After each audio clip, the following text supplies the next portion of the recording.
नमस्कार साथियों, गौरव ज्ञान धारा में आपका स्वागत है। आज स्कूल लेक्चरर की क्लासेस की अगली कड़ी के अंदर अपन पढ़ने जा रहे हैं रावचंद्र सेन और मुगल।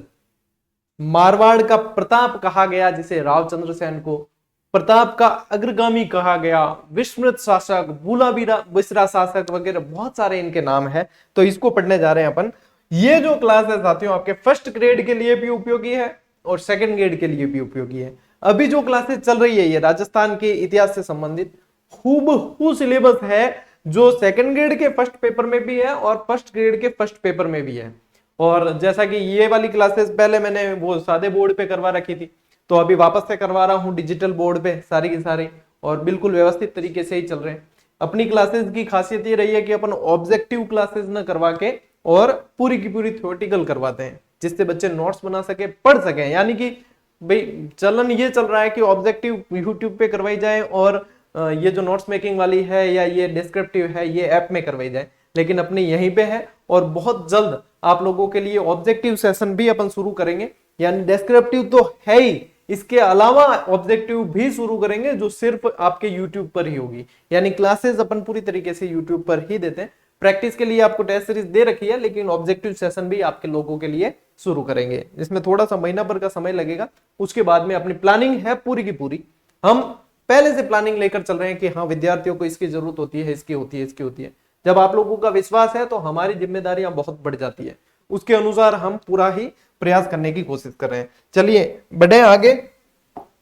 रावचंद्र सेन जो है मारवाड़ के एक फेमस शासक, फेमस इसलिए कह रहा हूं क्योंकि वास्तव में उसके बारे में, जैसे मारवाड़ के इतिहास पढ़ने जाते हैं तो उस शासक के बारे में जरूर पढ़ते हैं जिसका नाम है राव मालदेव। ठीक है, नाम क्या है? मालदेव। अब मालदेव के बारे में इतिहास में बहुत पढ़ा है। ठीक है, ये वही मालदेव है जिसने गिरी सुमेल का युद्ध लड़ा था। ठीक है, जैता कूपा वगैरह सभी को ध्यान है, लेकिन अपन गिरी सुमेल नहीं पढ़ के, क्योंकि ये आपके सिलेबस में नहीं है। और अपन आते हैं चंद्रसेन पे। राव मालदेव के 3 पुत्र आपको ध्यान में रखने हैं। ठीक है, 3 पुत्रों में देखो, राम और लक्ष्मण में बड़ा कौन? के गुरुजी राम जी। तो बड़ा पुत्र राम था। ठीक है, फिर उदय सिंह था और फिर चंद्रसेन था। अब परंपरा के अनुसार शासक कौन बनना चाहिए? राम जी। लेकिन राम जी को आपको पता है राजकाज मिला नहीं था, राजपाट मिला नहीं था, यहां पे भी नहीं मिला। अच्छा, राम जी को राजपाट किस लिए नहीं मिला था? कि गुरुजी एक रानी जो थी उसके कारण नहीं मिला था। तो यहां पे भी इनकी एक रानी थी जिसका नाम था रानी स्वरूप दे। क्या नाम था? रानी स्वरूप दे। ठीक है, अब अपन जो है थोड़ा सा मैंने उसको लिंक किया है, वो उन राम जी में और इन राम जी में बहुत फर्क था, लेकिन फिर भी थोड़ा सा लिंक किया है। अब इन स्वरूप देव जो है, इस स्वरूप देव के पुत्र का नाम था रावचंद्र सेन। रावचंद्र सेन। मालदेव जो है ना, इस राम से तो खपा ही रहते थे, तो ये तो शासक बनना था नहीं, ये इनको अच्छा नहीं लगता था। अच्छा, उदय सिंह को रानी स्वरूप देव ने शासक बनने दिया नहीं, और कहा कि इसको प्रभाव बहुत था मालदेव पे स्वरूप देव का, तो कहा किसे बनाने के लिए? राव चंद्रसेन को। चंद्रसेन सबसे छोटा था, लेकिन फिर भी जो है इसे ही शासक बनाया गया। तो ये बात है, चंद्रसेन जो शासक बना वो समय है 1562। ठीक है, 1562 में रावचंद्र सेन शासक बन जाता है। अब जो नहीं बने वो दिन निश्चित यहां पे दिख रहा है, दिखती बात है कि वो खफा होंगे, वो नाराज होंगे। अच्छा, नाराज होंगे तो क्या होगा कि दुश्मन का दुश्मन दोस्त होता है। ठीक है, उस समय तत्कालीन मुगल शासक कौन था? मुगलिया सल्तनत का शासक कौन था? अकबर। तो यहाँ पे दुश्मन कौन? अकबर। ये भी बन गया दुश्मन, और दुश्मन दुश्मन दोस्त। यानी कि ये जो राम है ना, ये चला जाता है अकबर के पास। लेकिन उससे पहले इनके बीच में संघर्ष हुआ है। इनके बीच में संघर्ष हुआ है जिसमें इन्होंने उपद्रव किए हैं, और संघर्ष होने का मतलब कोई कारण मिलना चाहिए। तो किसी समय बताते कि आवेश में आकर चंद्रसेन ने किसी नौकर चाकर की हत्या कर दी, और इस वजह से इनको मौका मिल गया, और इन्होंने जो है जगह जगह उपद्रव किए हैं, सोजत में किए हैं, दुनाडा में किए हैं वगैरह। ये ठीक है, इतना, क्योंकि अपन मुगलों से संबंधित पढ़ना है, उस पर ज्यादा फोकस करेंगे। एक बीच में जरूर ध्यान में रखना कि एक युद्ध हुआ था जिसे कहा गया लोहावट का युद्ध। लोहावट का युद्ध। ये लोहावट का जो युद्ध हुआ था, ये उदय सिंह, यही उदय सिंह, ठीक है ना, मारवाड़ वाला उदय सिंह और चंद्रसेन के बीच हुआ, चंद्रसेन के बीच हुआ, जिसमें चंद्रसेन विजयी रहा। ठीक है, चंद्रसेन की बर्छी का वार इन पे हुआ और ये जो है घायल हो गया, घोड़े से गिरता गिरता बचा वगैरह, ऐसी कहानी है। तो ये इसमें भी चंद्रसेन विजयी रहता है, ये पूछ सकते हैं इतिहास में, ठीक है, कि लोहावट का युद्ध किन के मध्य हुआ। तो उदय सिंह, जिसे बाद में मोटा राजा उदय सिंह के नाम से जाना गया, जिन्होंने मुगलों के साथ में संबंध स्थापित किए थे। ठीक है, तो ये उदय सिंह है और ये चंद्रसेन, ये सब भाई है। अब यहां तक की स्टोरी आपके दिमाग में बैठ जानी चाहिए, इससे ज्यादा कहानी की आवश्यकता है भी नहीं, क्योंकि वहां एग्जाम में कहानियां नहीं आती है, एग्जाम में आते हैं फैक्ट। इनमें से मैंने आपको सारे फैक्ट दे दिए और आपको ये चीजें याद हो जाएगी। अब अपन बढ़ते हैं आगे। ठीक है, ये चीज यहाँ पे क्लियर हो जानी चाहिए। अब देखो राव चंद्रसेन के साथ में क्या हुआ। अब ये नहीं है कि ये ऐसे बता रहा हूं तो मैं आपको नोट्स मेकिंग पे नहीं ले जाऊंगा, ले जाऊंगा आगे नोट्स मेकिंग पे, लेकिन थोड़ा सा यहां से आप समझ लीजिए तो आपके दिमाग में बिल्कुल ही क्लियर तरीके से बैठ जाएगी। अब लोहावट का युद्ध वगैरह हो गया। अब वो राम, देखो राम चला गया कहां, अकबर के पास। अकबर के पास गया, अकबर भी तो मौका ही ढूंढ रहा था कि कब मौका मिले और कब चौका मारे, तो ये मौका मिल गया उसे। इसी मौके का फायदा उठाकर 1564 के अंदर, सन याद रखना, 1564 में इन्होंने एक सेनापति था इनका, मुगलों का ही सेनापति था, जिसका नाम था हुसैन अली कुली खां। हुसैन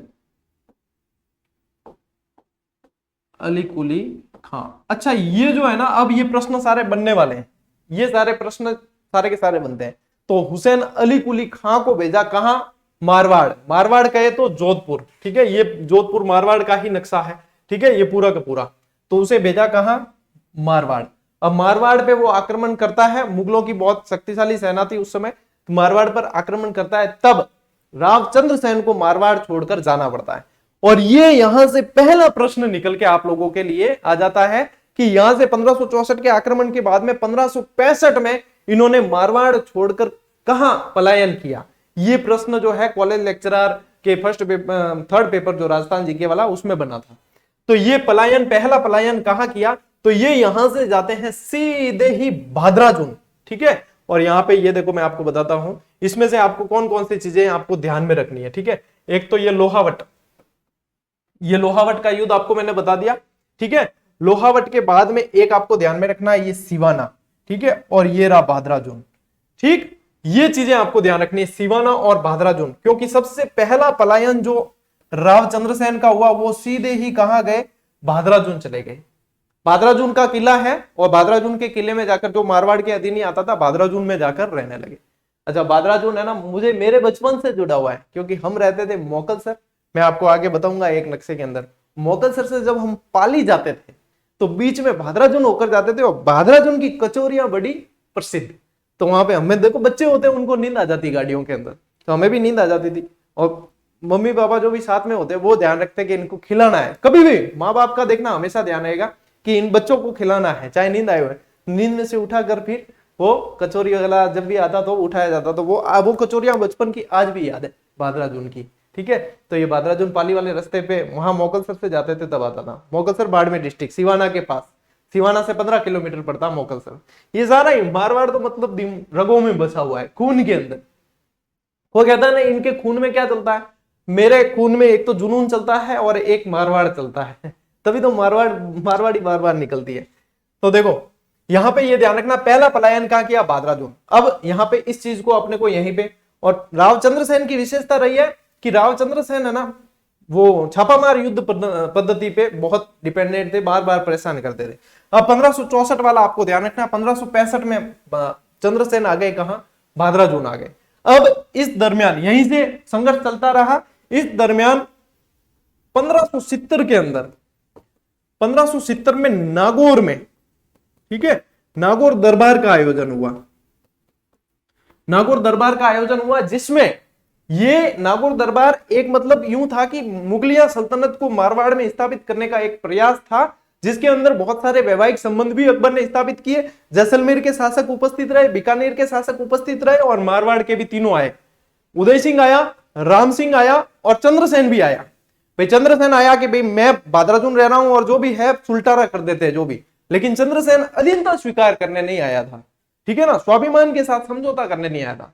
यहां आकर देखा चंद्रसेन ने कि यहाँ तो सभी अधीनता स्वीकार कर रहे हैं, वैवाहिक संबंध स्थापित कर रहे हैं, और यानी कि यहाँ नागौर दरबार में आना भी एक तरह का सांकेतिक यही समर्थन था, सांकेतिक समर्थन था। नागौर दरबार में जो गया यानी कि उसने मुगलों की अधीनता स्वीकार की है, नागौर दरबार में जो नहीं गया उसने मुगलों की अधीनता स्वीकार नहीं की है। जब चंद्रसेन ने ये स्थिति वहां की देखी, चंद्रसेन वापस वहां से निकल लेता है। ठीक है, चंद्रसेन वहां से वापस निकल जाता है और वापस जाता कहां है, भादरा जून में। लेकिन फिर अकबर को भी ये बात खल गई। इस दरमियान यहाँ पे याद ध्यान रखना एक कि यहाँ पे अकबर ने 1570 में शुक्र तालाब का निर्माण करवाया। शुक्र तालाब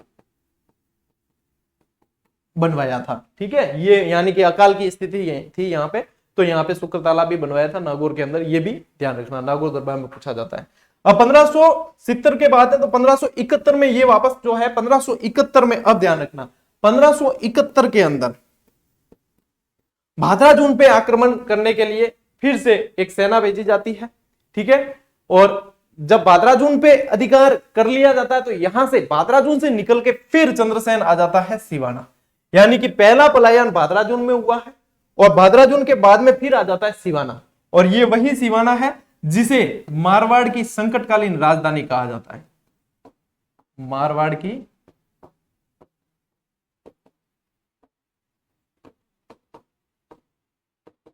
भाई किसी के ऊपर संकट आया तो यहाँ पे, क्योंकि दुर्गम पहाड़ियां थी, यहाँ पे ऊंचा किला था, तो बहुत मुश्किल से यहाँ पे दूसरी जो आक्रांता सेना होती थी वो अधिकार बहुत मुश्किल से कर पाती थी। फिर आ गया ये सिवाना। अब सिवाना पे भी अभियान शुरू हो गए। ठीक है, सिवाना पे भी 1573 में, 1571 में भादरा जून पे अधिकार हो गया। 1573 के अंदर जब सिवाना चला गया तो 1573 में सिवाना पर फिर वापस हुसैन अली कुली खां के नेतृत्व में सेना भेजी। सिवाना पर आक्रमण। ठीक है, अब सिवाना पे आक्रमण के लिए सेना भेजी। उससे पहले सिवाना पे आक्रमण से पहले सोजत पे आक्रमण किया, और सोजत में चंद्रसेन का भतीजा था जिसका नाम था कल्ला राठौड़, तो वहां पे आक्रमण किया और उसे हराया। उसके बाद में हुसैन अली कुली खां की सेना आक्रमण करती है सिवाना, और सिवाना में फिर पत्ता राठौड़ के ऊपर जिम्मेदारी छोड़ के चंद्रसेन वहां से जंगलों में चले जाते हैं। ठीक है, ये ध्यान आपको रखना है, सिवाना से वो चले जाते हैं। फिर एक ध्यान में रखना है आपको 1575 में जलाल खां को भेजा गया, क्योंकि जंगलों से, अब ये तो चंद्रसेन तो जंगलों में थे, जंगलों से सताते रहते थे, और जलाल खां को फिर से भेजा गया। और जलाल खां जो है मुगल सेनापति था जो मारा गया चंद्रसेन और मुगलों के संघर्ष के अंदर, ये ध्यान रखना है आपको। ठीक है, जलाल खां को भेजा था और जलाल खां मारा गया था। अब सिवाना पे जो है अधिकार हो गया था।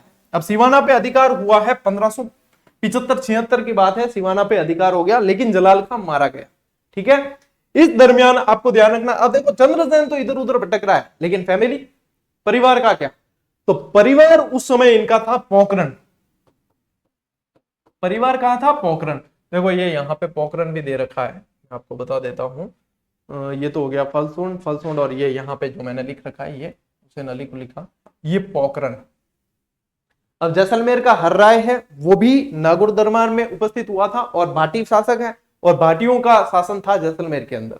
ठीक है, तो वहां पे क्या है, पोखरण के अंदर इनकी फैमिली थी, चंद्रसेन की फैमिली। पोखरण को क्या ध्यान में रखना है, चंद्रसेन का परिवार था, चंद्रसेन का परिवार था, और इसके अधीन ही था, चंद्रसेन के पास ही था ये दुर्ग। और यहाँ पे एक मतलब ये कह सकते हो दुर्ग का रक्षक था आनंद राम पंचोली। आनंद राम, चिंता मत करना, मैं लिखवाऊंगा, अभी सिर्फ मैं स्टोरी बता रहा हूं आपको। ठीक है, मैं सारी चीज लिखवाऊंगा, मैं अभी आपको स्टोरी बता रहा हूं कि ये इस तरीके से घटनाक्रम आगे बढ़ा था।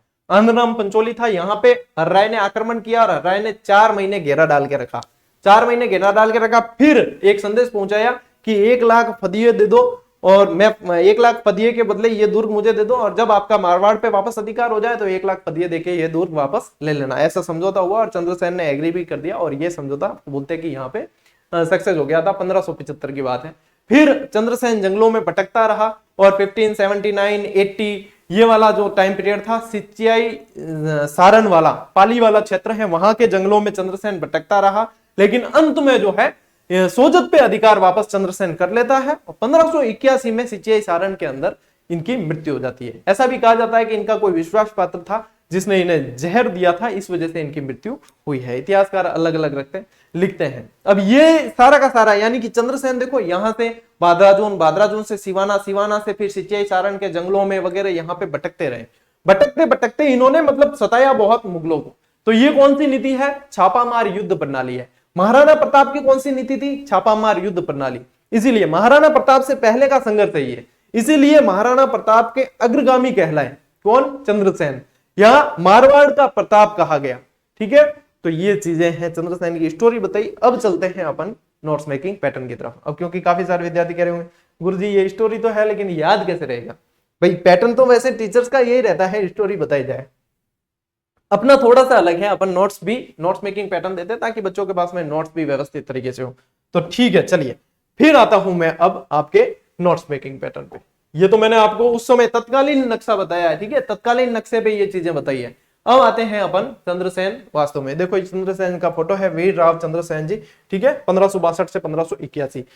संक्षिप्त परिचय, जन्म होता है 1541 के अंदर, ठीक है, और मृत्यु 1581 में है। पिता मालदेव, माता स्वरूप देवी। अब आपकी स्टोरी पूरी दिमाग में घूमेगी वापस कि स्वरूप देवी के कहने पर उदय सिंह को नहीं बनाया, राम सिंह को नहीं बनाया, बनाया किसको? चंद्रसेन को, जबकि चंद्रसेन सबसे छोटा पुत्र।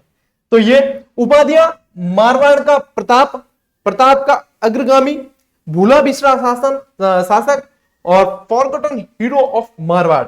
जिसमें से आपको एक चीज और बताऊं यहां कि ये जो मारवाड़ का प्रताप है ना, ये किसने कहा? तो ये ध्यान रखना आपको, विश्वेश्वर नाथ रेऊ, विश्वेश्वर नाथ रेऊ, या वह कर देते हैं, वह राम सिंह सोलंकी। और मैं आपको यह भी बता दूं कि ये बहुत कम विद्यार्थियों को पता है।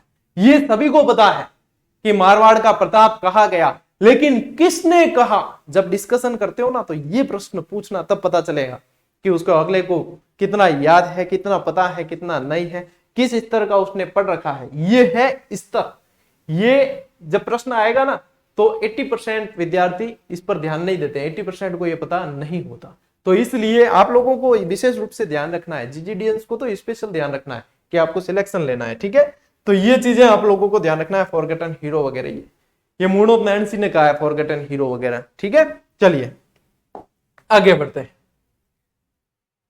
अब ये जो किला देख पा रहे हो आप फोटो में, पहले फोटो की बात करते हैं, क्योंकि विद्यार्थी जब भी ऐसे कोई फोटो सामने आता है ना, स्लाइड में यदि मैं स्टूडेंट होता आपकी जगह तो भी सीधी सी बात हो, तो ये टेक्स्ट जो लिखा हुआ है वो नहीं पढ़ते हैं। टेक्स्ट पे तो कब ध्यान जाता है? लिखा हुआ चीज पे जब टीचर खुद उसे रीड करता है और उसे समझाता है तभी ध्यान जाता है, और वो सही है, तभी जाना चाहिए।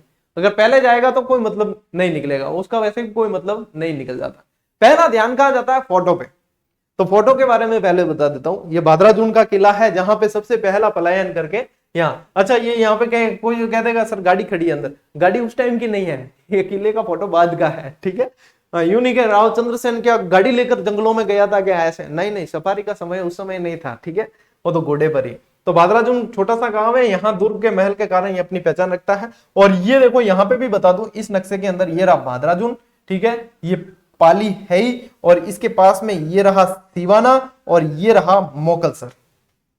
अब बस चलती थी यहां से, ये शॉर्टकट होते हुए यहाँ ये, तो हम मोकलसर रहते थे। मोकलसर और सिवाना कितना पास में देख लो, यानी कि दौड़ के भी जाए ना तो 2 घंटे में पहुंच जाए सिवाना। 15 किलोमीटर की दूरी थी, लगता ही नहीं बस में और ऐसे कि 15 किलोमीटर सिवाना। कोई मेहमान आया रहे अंगूर सेब लेना तो सिवाना जा भी ला सका, ठीक है, हालांकि नहीं जाड़ो नहीं पड़ता, पर कह रही हूं यूं, ठीक है।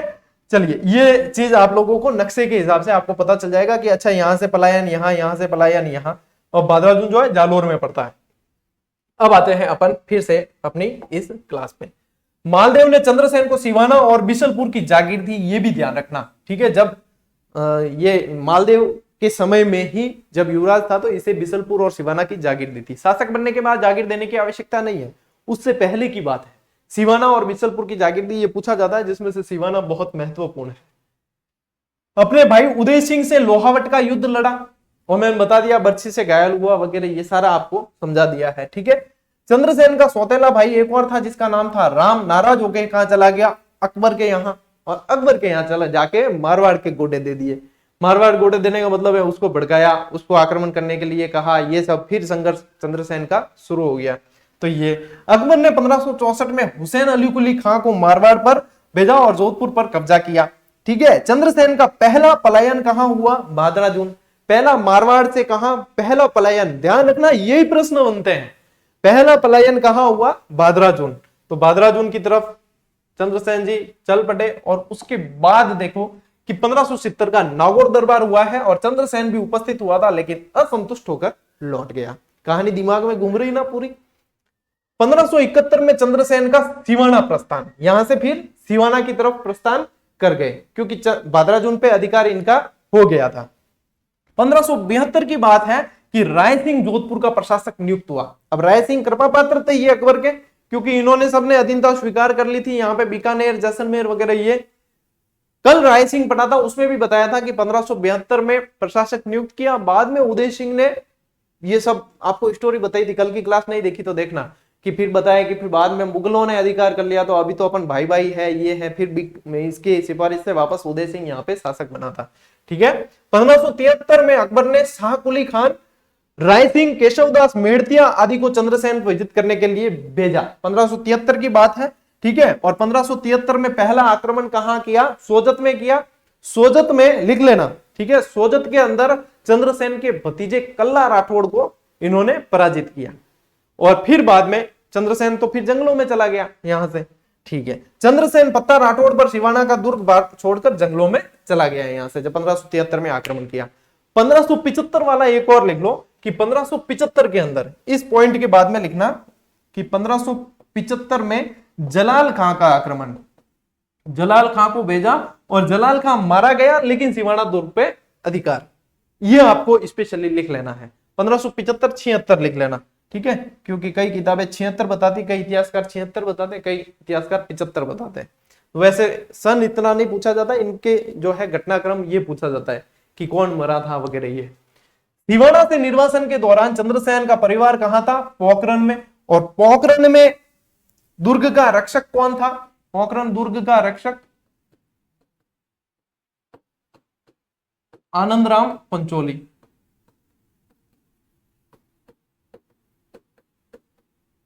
ये दुर्ग का रक्षक था। यहां चंद्रसेन और हर्राय के बीच में संघर्ष होता है। ठीक है, हर्राय के बीच संघर्ष 1 लाख फदिये वाली कहानी है। 1 लाख फदिये सिक्के होते हैं, ललूरिया, फदिये, ये सब ये सिक्के हैं, आहत वगैरह सब। ठीक है ना, तो 1 लाख फदिये वाली किस्सा है वो है। अपने अंतिम समय में राव चंद्रसेन ने लिखना इसको, ठीक है ना, इसको ने लिखना। राव चंद्रसेन ने सोजत पर पुनः अधिकार कर लिया और 1581 में चंद्रसेन की सिचिया सारण में मृत्यु हो गई। यहां से ये इंपॉर्टेंट है, पूछा जाता है। ठीक है, तो आज की इस क्लास के अंदर अपन ने स्टोरी भी उस पैटर्न को भी फॉलो किया है। और उसके बाद में यदि आप जैसे ऑफलाइन कोचिंग में होते तो पहले स्टोरी सुना के फिर आपको कहा जाता है हाँ भैया अब लिखो। ठीक है, फिर आपका काम हाथों हाथ लिखना, और उसमें फिर राइटिंग की भले ऐसी तैसी हो तो भी लिखना पड़ता है। और फिर मास्टर जी बोलते हैं और स्टूडेंट जी लिखते हैं। अपने यहाँ पे भी लगभग वही चीज है कि ऑनलाइन के अंदर भी ऑफलाइन का मजा कैसे लिया जाए, वो वाली चीज है। अब आप लोगों को हाथों हाथ क्लास देख के आप आराम से पॉज करके भी नोट्स बना सकते हो। आपको जब पीडीएफ दे दी जाए तब भी आप नोट्स बना सकते हो। और आपने ऑनलाइन समझा भी बहुत अच्छी तरीके से, और काफी सारी चीजें हाथों हाथ याद भी हो गई होगी, ये मैं उम्मीद कर रहा हूं। तो इसी मतलब जोश और पूरे होश के साथ में एक बार क्लासेस शेयर जरूर कर लेना और अपने अन्य साथियों को भी बता देना। अच्छा, कल फर्स्ट ग्रेड के सिलेबस का एनालिसिस करके हिंदी के अंदर पूरा समझा के कल डाला था, और पीडीएफ भी आज दे दी गई है हिंदी सिलेबस वाली। इसके अलावा फर्स्ट ग्रेड के अंदर कौन से सब्जेक्ट से कितने प्रश्न पिछले एग्जाम का विश्लेषण के आधार पर पूछे गए वो भी बताया, तो उसको ध्यान में रख के तैयारी करनी है। जिसमें सबसे बड़ा जो पार्ट है हिस्ट्री वाला, उसमें अपन 60% कवर कर चुके हैं। साइंस भी लगभग 80% हो चुकी है चैनल पे। हिंदी भी आपके लगभग हो चुकी है। ठीक है, अब रही इंग्लिश और उनकी बात, तो इंग्लिश की क्लासेस आप लोगों के लिए बहुत जल्द अपन शुरू कर देंगे 8-10 दिन के अंदर। और उसके अलावा मैथ्स और रीजनिंग वाले ये भी शुरू करेंगे। यानी 75 के 75 प्रश्न इस बार पूरे के पूरे आपको निशुल्क बैच के माध्यम से मिलने वाले हैं। अच्छा, कहीं से पेड कोर्स भी लिया है तो भी निशुल्क बैच की क्लासेस देखनी पड़ेगी, ये मैं आप लोगों को आज यहां से कह रहा हूं। और हर बार विद्यार्थी पेड कोर्सेज कहीं से भी लेते हैं, लेकिन यहां से वापस जरूर पढ़ते हैं, क्योंकि यहां पे काफी सारी चीजें उन्हें याद करवा दी जाती है। और इस बार ऑब्जेक्टिव प्रश्नों का सेशन भी अपन अलग से लेके आएंगे, जो नियमित, ऐसा नहीं है कि एग्जाम आया तब ही आपको ऑब्जेक्टिव दें, आ जाओ भैया मैराथन ऑब्जेक्टिव पढ़ो पढ़ो पढ़ो, ऐसा नहीं। आप लोगों के लिए पहले से शुरू करेंगे, हर चीज की एक मतलब समय मिलना चाहिए, पहले से शुरू करेंगे। आप लोगों के लिए ही प्रयास किए जा रहे हैं, आप लोगों का सहयोग बहुत अपेक्षित है। मिलते हैं साथियों अगले वीडियो में, अगली क्लास में, तब तक के लिए राम राम, जय हिंद।